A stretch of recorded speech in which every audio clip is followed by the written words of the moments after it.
So we are starting. So normally as it comes in, yeah, people are just coming in. So give it a few minutes as the participants trickle in.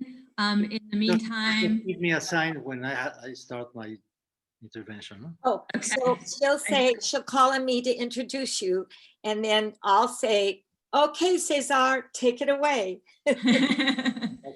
So, yep, everybody's trickling in. And if, as people join us, it would be really exciting. We actually, Cesar asked where people are joining us from. So if in the chat window down at the bottom of your website, of your screen, there should be a little chat window, and you can just let us know where you're joining us from. I know I see several names. There's Dan. Hi, Dan. Several of our LARF board members. Dan and David. I saw, who else did I see? Gary is here. Well, of course. Oh, Javi, he was. Most of them are English speaking, aren't they? I think everybody is English speaking. Yes, so far. Oh, a couple good friends. One of the very good donors, actually, two of our best donors just came in. Excellent. So as everybody's trickling in, I wanted to welcome you to the second of the Latin American Relief Fund's webinars in a series hosted by Language Adventure Pros. My name is Rebecca Eichler, and I am the co-founder of Language Adventure Pros, which in the past had offered Spanish for Lawyers programs, which we stopped, and then we were doing webinars, but this is going to be one of our last webinars. So for those of you who are joining us through knowing our webinars, thank you for participating. I guess we'll do some more for Latin American Relief Fund. It looks like people have stopped trickling in. So a couple of points. Everybody, oh, poor Kathy is from a very cold and snowy Montana. This today is, if you'd like to donate to the Latin American Relief Fund, I will put the link in the chat window, and please feel free to donate if you are so moved to do so. And without further ado, Cesar has said that during the webinar, if you have questions, I don't know that you can raise your hand because I couldn't figure out how to add that as an option, but please, we have a Q&A window here at the bottom of your screen. If you have questions, please post your questions in there. We'll also be monitoring the chat window, but the Q&A is a little bit easier and more streamlined for us to answer. And Cesar will be taking the questions as they come up. So he'd like it to be an interactive, more dynamic type of presentation than just a static presentation. So please join, if you have questions as they come up, please do that. And at the end of his presentation, we'll also leave some time for more of a discussion, any sort of Q&A that any of you have. So without further ado, I'll pass it on to Cher Davidson, who after her introduction will press mute and stop her video, as will I do that now. Thank you. Well, hello, everyone, and welcome to the Latin American Relief Fund's last webinar of the year. We'll be back with two other wonderful webinars in January and February, and we're just thrilled. We had a really good turnout this time. The Latin American Relief Fund's mission is to support humanitarian organizations that assist migrants and refugees in Mexico, including Albergue ABA, shelter in Celaya, Guanajuato. LARF seeks to raise awareness of the plight of migrants fleeing poverty, violence, and the global climate change. We are pleased to introduce today to you César Arias de la Canal, our guest speaker, an attorney and human rights activist from an old and prominent San Miguel family. César is also the founding member of Amnesty International's Mexican section. I'm a member of that, by the way. He has been a professor at the Universidad Metropolitana in Mexico City and the University of Veracruz, where he also worked as a journalist. The author of several books and publications on social and environmental issues, César is currently serving as president of the Botanic Garden El Charco del Ingenio board, where he has worked since its inception in 1990. He has participated in many community projects such as El Sindicato Cultural Center, the NGOs, including Va por San Miguel de Allende, with a focus in the defense of cultural and natural heritage of the city.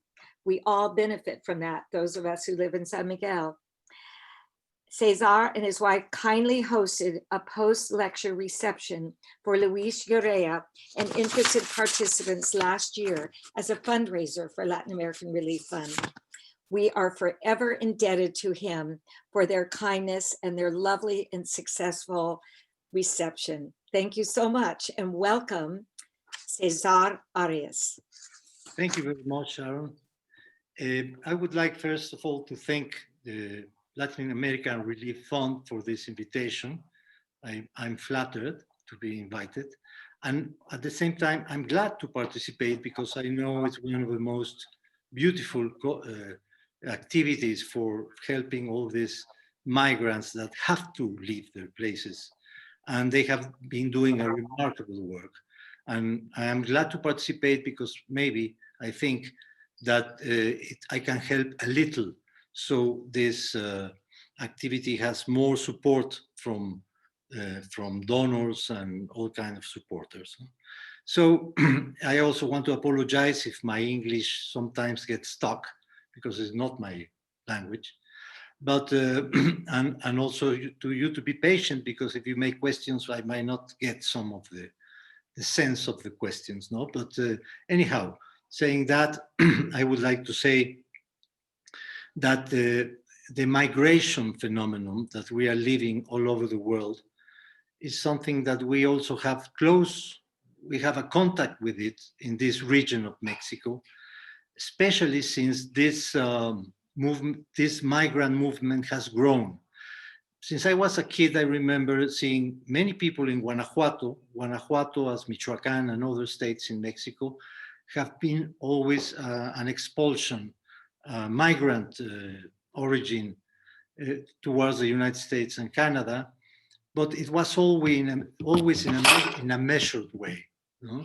But what we are seeing now, since the beginning of this century especially, is all these flows of people coming from Central America, coming from even Haiti, comes from South America, coming from India, places like India, and they are coming through Mexico because it's maybe the easiest way to pass to the North American countries. So this phenomenon is not I'm not specialized at all, but I would like to link it to what I more or less know, which is the environmental issues that we are living in Mexico, in San Miguel, and globally. And I would say that in San Miguel de Allende, besides the local migrants that we have had, we are now seeing these people going through this pilgrimage to find a better way of life in other countries, which is a very sad situation, because as you know, people don't leave their places because they want to leave. They leave because they have to leave, and so that's the reason. No, so there's many. I see the origins of migration, and you know them very well, and people of the Latin American Relief Fund know it very well. Of course, you have a social system that is not assimilating all these people in their own places, no? And this always has a historical root. And the historical root has been the history of the last 5 centuries, in which there has been a colonizing process from the countries of the First World, of Europe mainly, to all the continents where there have been very impoverishing, poor communities, no? And underdeveloped societies.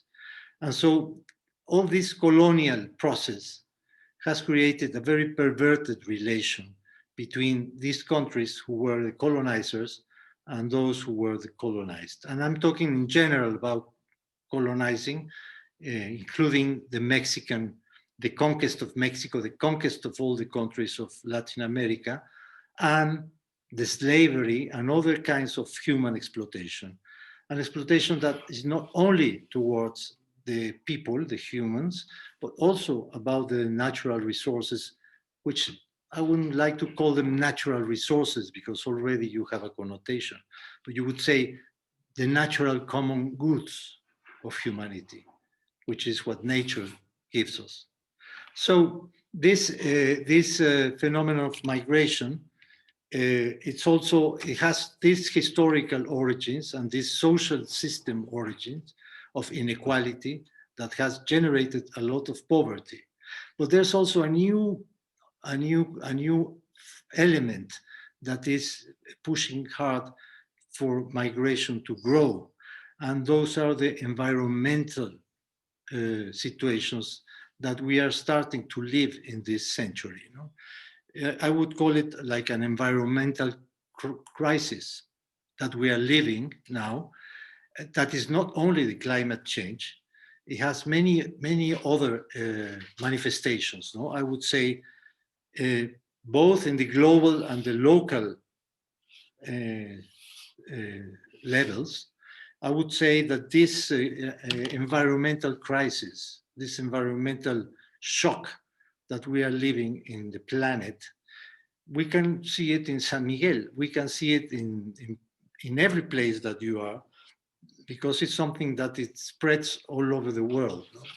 But I would say that the main thing, and I can talk from San Miguel, is there are several ways you have this manifestation of this environmental crisis, which is generating this increase of migration.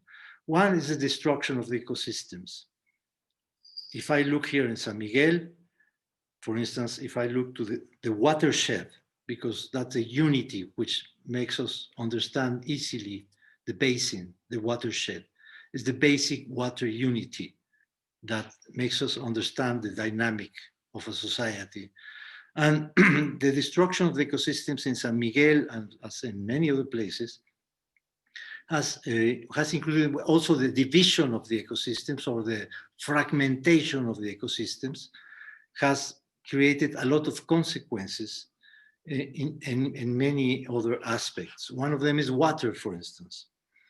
The abuse of the water table, and in order to have all these plantations for agro exportation, which is now what's happening in this part of Mexico. Many areas that were natural or were planted in a traditional way, now they have been growingly applied to make these giant plantations of broccoli and all kinds of vegetables to export to the United States. Because apparently it's cheaper to export from Mexico all these vegetables than from California, for instance, to the north of the United States, the Northeast. And so there has been an abuse of the water table that is creating a terrible consequence here in the watershed in Guanajuato. No?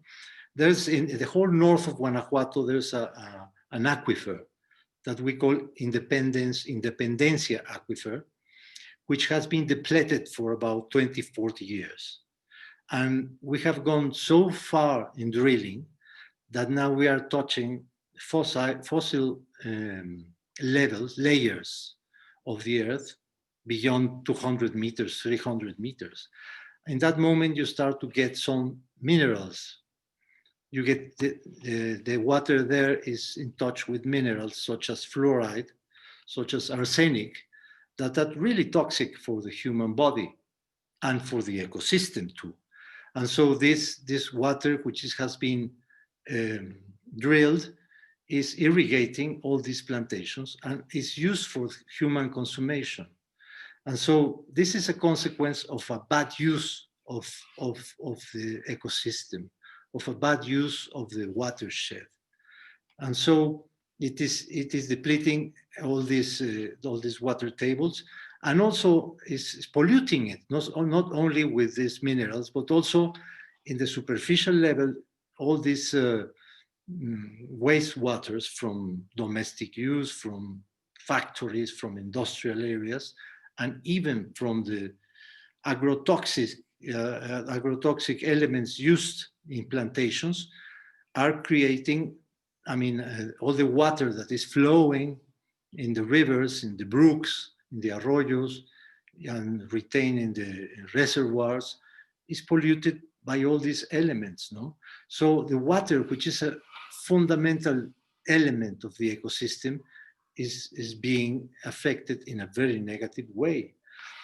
Another consequence of this process of natural destruction is the erosion, the loss of soils, the abuse of cattle, use of cattle, no, of this practice that we have had for centuries, has created a lot of erosion that finally of this soil is lost and goes to the lakes, it goes to the rivers, no? And that's another element of destruction of the ecosystem. No? This has created extinction of many species, both of flora and fauna. Even all the levels of living beings are affected by this abuse of the ecosystem. And finally, the element that supplements this destruction is the climate change that we are living all over the world, and that's it's an element that is changing the weather, is creating droughts, is creating floods in a dynamic that didn't exist before. So if you integrate all this way we are treating nature, and this has been a process, but this century is becoming more sharp than in the past, then you can see that you create elements for phenomenon like migration, no? Because when the people in Central America, in India, in Africa, in Haiti, they feel their natural ecosystems in which they used to live in some harmonic way being destructed, being affected in a terrible way, well, then you can imagine, no, this has increased the need of the people to go to find their lives in other places. You know? So you would say, oh, what a pessimistic view that you have towards what is happening. Yes, but to become optimistic, you have to go through this really realistic or pessimistic analysis to see what's happening and what has created such a catastrophe. You know? So this is the first part of my exposition I would like to make. If you have a question or you have a comment or an observation, that would be interesting, because I would feel that I'm talking to somebody, because now I'm talking to a computer. So please go ahead.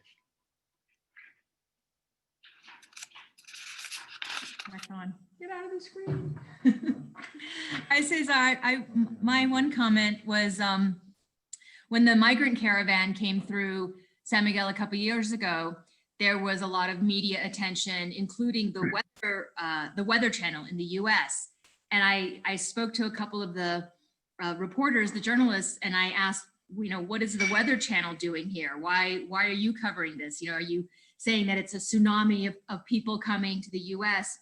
And they said no, and they said exactly what you just said, which is that what many of the factors driving migrants is the loss of their, you know, income and loss of food from climate change as a result of that. So I just wanted to reinforce absolutely what you've said, and I've heard it firsthand as well in working with migrants. No, yes. No. Now, in the case of San Miguel, no? In the case of San Miguel, which is what I more know, I am from here, I've lived here, and I have my work, my projects here, is I can see that the model of development that we have assumed for the last 40 years is really destructive, not only of the ecosystems, but also of the society. Because you wouldn't believe that this town that has been promoted as the most beautiful town or the best town in the world, I mean, all this propaganda they have made to bring more tourism or more investments to San Miguel is incredibly hypocritical, no? Because this model of development has created the most unequal municipality in the whole state of Guanajuato. Poverty in the rural areas of San Miguel is amazing, is growing, in spite of all this narrative of the best town in the world, and we are making more and more developments and more hotels and more, no? It's really a terrible model that has created gentrification, and that means that the middle classes that more or less could have their business and have their ways of life here in San Miguel, suddenly they become lower classes, and they have to they are expelled from the downtown, from the historical center, and they lose their business, or they have to rent their houses, or they cannot pay the rents for their business, and so a new group of people has been occupying San Miguel. I've always been amazed that, for instance, if you go to Guanajuato, you go to San Cristobal Las Casas in Chiapas, if you go to Pátzcuaro, or any similar towns in Mexico, you wouldn't see the process of gentrification that you are seeing in San Miguel. And this has created poverty. And this has provoked migration from families of San Miguel to the United States and Canada to look for their lives. No? And this is terrible, plus that we have had a horrible thing happening, which is the corruption. I mean, the corruption from the last governments in San Miguel has been outrageous, because they have been attracting all these investments, and it's a political class that is totally involved with all these developers, and they are not attending the social needs of the community. You know? And this mixture of a bad model of development with a phenomenon of corruption, which is very shameful, you know, but is the reality of the state of Guanajuato, and San Miguel, specifically San Miguel, is creating a very, very delicate situation, which is promoting more and provoking more and more migration. No? Anyhow, even if this panorama seems terrible, I think there are many solutions that we can all work about. Of course, there's the solution that Latin American Relief Fund is doing towards the migrants, which is direct action, is to help the people who are in a great need. And that's a marvelous and a really remarkable work that you are doing. But there's another way that we have to work, is to stop the causes, the origins of this social catastrophe that is happening in Mexico and in Central America. And for us in El Charco del Ingenio and other NGOs that we work together in San Miguel, we believe that these NGOs are like the seed of a new society, a new mentality, a new sensitivity, a new way of managing the social situation. The more we get participation from these social groups, from the communities, from the NGOs, from all these groups, the more we are going to press the ruling class, let's say politicians or entrepreneurs or whatever, to change the models of development. You know, we need a revolution of the consciousness. No, we don't need revolutions as in the past, violent revolutions. What we need is a revolution of the consciousness. And that's what is happening slowly in Mexico now, especially in this new situation. I'm not talking about the new government. I'm talking about the society. The change comes from the society, from downwards, upwards. No? And so I believe that these groups and these initiatives, if we get together, we can have a lot of strength. And our effort is to make these webs, these networks of these movements and NGOs, in order to participate more and more in the public life, and maybe to have a management of our watersheds, of our ecosystems, our municipalities, in which the participation of the people should be much more than we are having nowadays. No, I don't see any, because the solution is not going to come from any government. The solution should come from the people organizing and creating different ways of producing, of consuming, you know, of relating, you know, and especially to struggle against this poverty and this situation that's generating migration. Yes, Rebecca. So there's been a couple of comments and questions as you've been talking. And the first one, as you talk about the water, is there a map that shows the area of the Independencia Aquifer? Yes, there's a map. Maybe if you have a little patience, we can show it now. Si me Okay. pones tu directorio, lo puedo. Yes. While you're doing that, do you want to just continue some of the other questions that we had while Yeah. you're looking for that? So one of the questions, speaking of the water in the aquifer, and you'd mentioned the where the users of it, the biggest users, and one question was about whether the corporate farms, are they foreign owned and run, or are they local Mexican owned? Well, you mean this a ver, sabes que mejor me salgo porque si me distraigo. Go ahead and do what you're needing to do. I don't want to distract you. Well, no, but I think it's more important that we dialogue. No, I try to show later the. Okay. So Luisa, we'll get to your answer about the map. But Luisa's second question. Oh, here we go.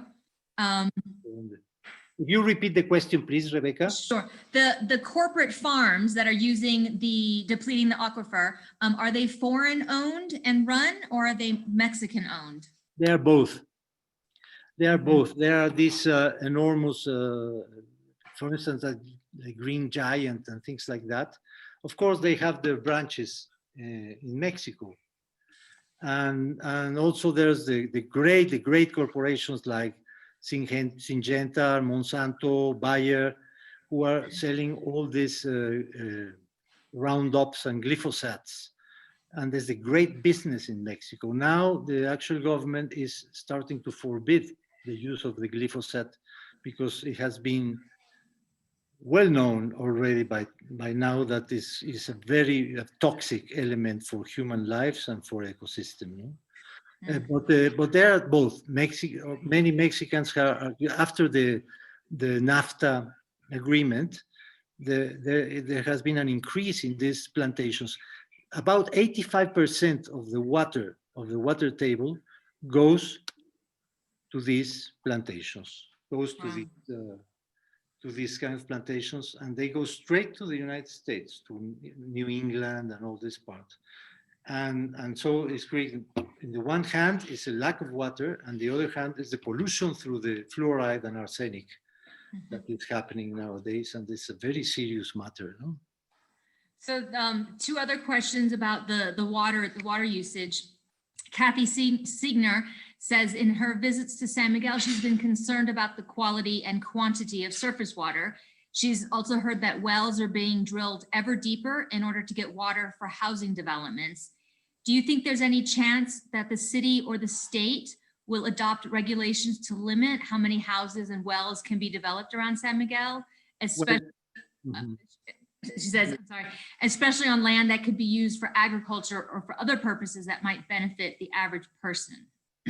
Yes, well, the thing is that the regulations are, after the Milton Friedman theories, I mean, the regulations are weaker and weaker and weaker, when now it should be stronger, because we are arriving to a crisis. No? And so it's a pity to say that I don't see any will of strengthening these regulations in order to stop the abuse of the water table. And also the developments that are happening in San Miguel. I have never seen this. This is amazing. There's thousands and thousands of new houses going to be built, and where's the water for them? No, it's a very irresponsible development that is happening now. No, and so that's why the government is not going to make any regulations, and there's not going to be public politics in order to stop this or to put it in order, unless the society demands it. We are convinced. So would that require regime change? Would that require a change of government in San Miguel, or are you talking bigger than that even? I don't think that the change of regime or change of government in the state or in San Miguel, it could help a little. It could help. Maybe it would be another kind of political class That would be marvelous, no? But I don't think it's enough. I think it has to be the society and the participation of citizen participation that makes things changing, no? Otherwise, I don't see that it's going to happen, no? That's why. So on the one question came from Cher, which is, what do you suggest we do? Do you think that foreigners, the influx of foreigners, you mentioned the gentrification, is the gentrification foreign gentrification, or is it Mexico City gentrification? No, it's both. Uh-huh. There's many people coming from Guadalajara, from Monterrey, from Mexico City, from Michoacán, from many places, because San Miguel is a good business. And so then how, oh, go ahead. No, don't go ahead. Well, I was going to say that the follow-up, how best can we contribute to this revolution of consciousness of the governing class of San Miguel and beyond that, you know, in the state of Guanajuato? What do you suggest? The foreign community in San Miguel has become very strong, and you don't realize your strength.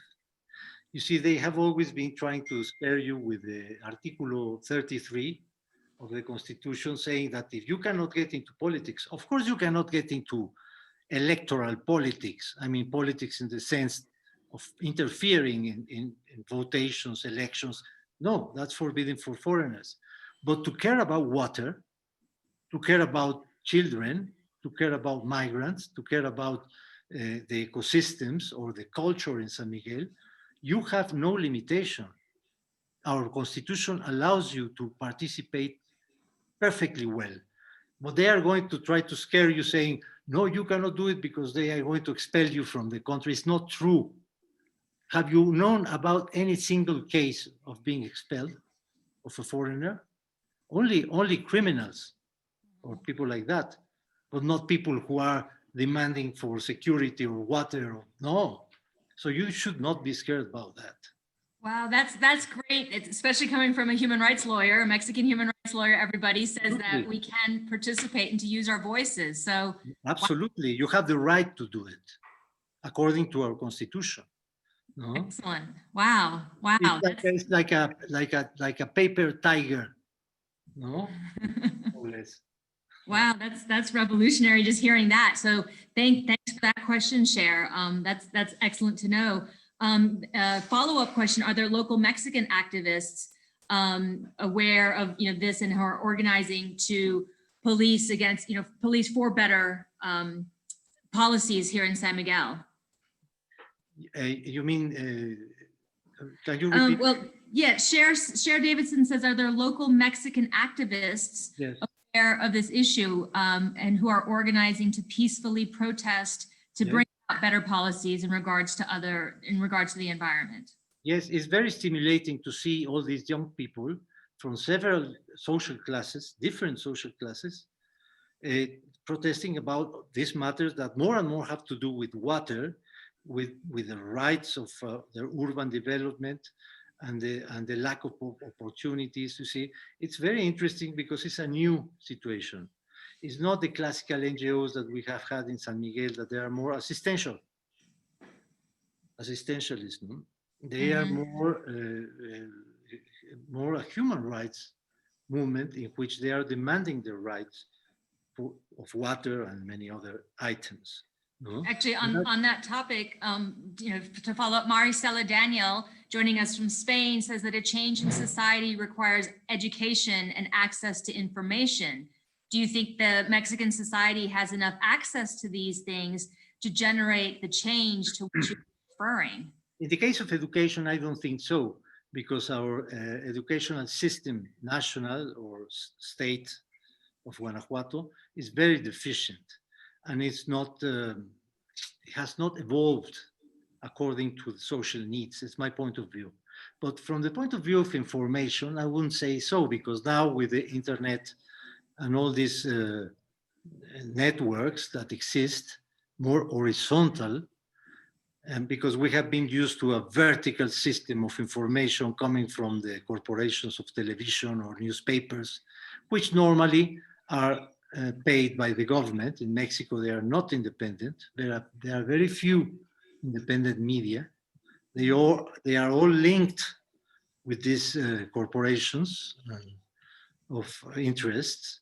And so, but in the case of the networks, of the web, it's very interesting because now millions of young people are having access, and now it's a more horizontal way of communication that means freedom. And so that is creating a great consciousness in the whole country. I would say all over the world. And in San Miguel, I can see it because many young people who are participating in these movements that you mentioned are really linking themselves through this web, and they are not paying attention to the official media because the official media are totally serving the ruling class and their interests. So, so they're not working with official medias. Do you know if these activists are working with government officials? That's a question from David Lipman. Well, they are trying to rather to press the officials in order that they have good political, public politics that can solve the problems that more and more we are having in San Miguel. And I'm very optimistic about it. I can see more and more young people getting through this. No? It's extraordinary. No? We have a question from Samantha Noguena, who says the Infonavit announced a new law to help working people to buy land instead of buying houses from developers. Do you think this will help in the future to regulate irresponsible development? I didn't know about this new regulation of Infonavit. It's interesting. I'm learning it from, but it sounds interesting, no? Yeah. There are things, you know, they make all these developments and they say it's for social housings, but you see that they are empty. I mean, you can see empty houses. So what, are they washing money? Or they are building for business only? I mean, there's no logics in this expansion of housing in San Miguel when half of it is empty, no? Right, right. And it's destroying the ecosystem in many ways, no? So, well, we hope that a new government comes with a different view, but the pressure of the interests is so strong, no? It's so strong that it's not very probable that this happens, no? Carolina de la Cajiga comments that all of these problems sadly are interlocked, but this is lost and few people actually connect the dots the way that you're doing right now. So thank you. Thank you. No. Two other, one comment, or a comment from Helen Boning says that Dylan Terrell with Caminos de Agua says that agriculture learned to decrease the use of water, so then they doubled or tripled the use of agricultural land here. Yes, you know, there are places where the aquifer has been recovered. There's a place in Texas, and not only in Texas, in many other places, they have recovered the aquifer. One is, as Dylan says, using less water. There are techniques in which you can, like dripping and things like that, that you can use less water than normally is used in the Roman way of leaving the water rolling, no? The other way is to change the crops. I mean, planting broccoli in the semi-desert using water, millions of tons of water, I mean, it's ridiculous. Just to export to New England, broccoli and this kind of vegetables, we could use this water to plant crops that need little water. I mean, to adapt the crops to the geography and not the other way around. No? But they have been, you see, the politics has not been like that. The other is to recover the aquifer, knowing by satellite, by computers, where are the infiltration points of the aquifer, and allowing this infiltration to go and feed the aquifer. Because one of the big data, the hard data that we have, is that the aquifer is not recharging anymore because the water is not entering into the traditional ways of charging the aquifers. So there's ways of recovering the aquifer. There's ways of saving our water, but you need the political will of the powerful, no? Mhm. And we don't see that. In Guanajuato, we don't see that. And so we hope that in the future this change. But I insist, the only way that the political class is going to change is when they feel the pressure of society. If they don't feel it, they will not change because it's a good business as usual. No? Exactly. Mhm. We had two comments. Honey Sharp says, are we seeing more solar farms in Guanajuato now? I've often wondered why this great resource isn't tapped more. Well, there has been some solar farms, but the thing is that they belong to big corporations who have been established in Mexico, especially in the ancien regime, through a great corruption, in which they have been abusing from the web of electric set of Mexico, and there has not been no consultation with the communities where they have been established. Actually, in the municipality, in the very edge, by the road to San Luis Potosí, by the highway, there's a big several acres of solar farms, and now they are trying to put a new one. In theory, it would be a good idea because you are generating an energy that is clean. But the way these corporations have been doing it in Mexico is it's not clean, it's dirty, because they have been doing it by corruption. So it would be a change of course, they are welcome, all these solar farms, but in a way that is clean, that is transparent, and is not like hidden business with politicians and corruption and that.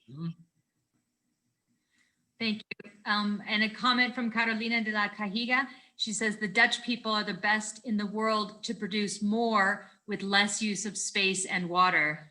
Where is the best people? In the Dutch. The Dutch. No, yes.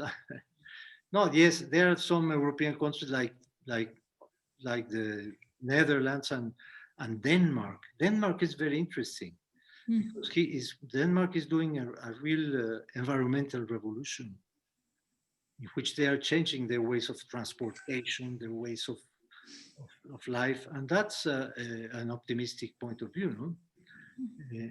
Let's see what happens in the other developed countries, what happens in the United States, no, regarding energy and environment, no.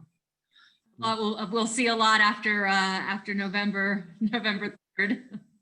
Well, let's see what happens, no? Yeah, exactly. So there are no more open questions if you want to continue, or if that's yes. No, if there's some other questions, if I can answer them, of course. Okay. Oh, actually, Kathy Siegner just says, if it's okay to ask a question about El Charco, I would like to know how the fundraising campaign is going and whether donations are still needed. Yes, absolutely. As you know, in El Charco del Ingenio, we are making a new visitor center. It's a visitor center that is not only the typical gift shop and the cafeteria.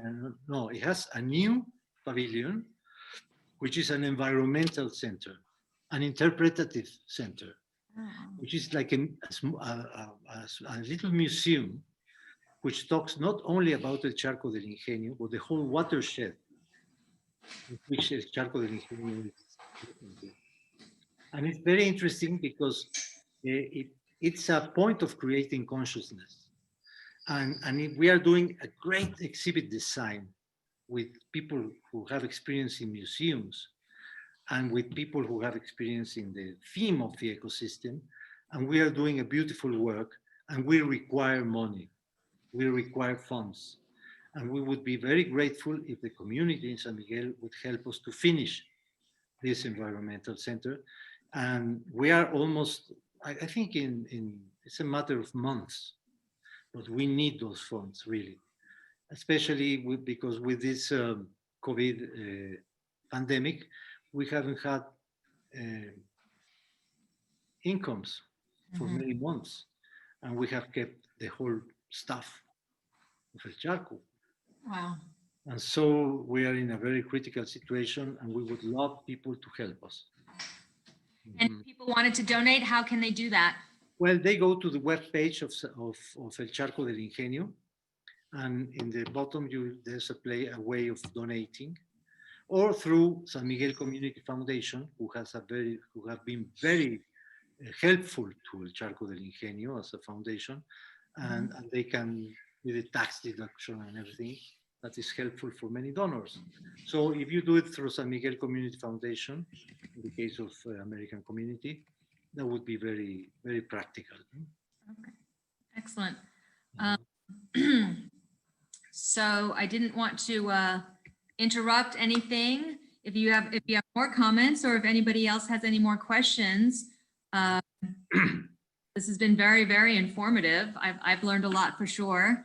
Well, okay, I try to link what I know a little. I didn't talk much about El Charco and what we have been doing, but I think it was more interesting to do it in a general way, no? A general meditation. No? I think so too. And based on the number of questions we had, I think everybody's very interested in what you had to say, and it's very eye-opening. Cher, do you want to add any any final comments? Or actually, whoops, there's one question here. Oh, Honey Sharp says, thank you, Cesar, for all you do. No, thank you, Honey. I'm glad you are there, even if I cannot see you. Okay. Yes, Cesar, I want to say to you, thank you. I've been quite aware and worried about the water situation in San Miguel. Many of the expats who live there talk often about their concerns. And I've been lucky to attend a couple of events where they've talked a lot about the presence of fluoride and arsenic.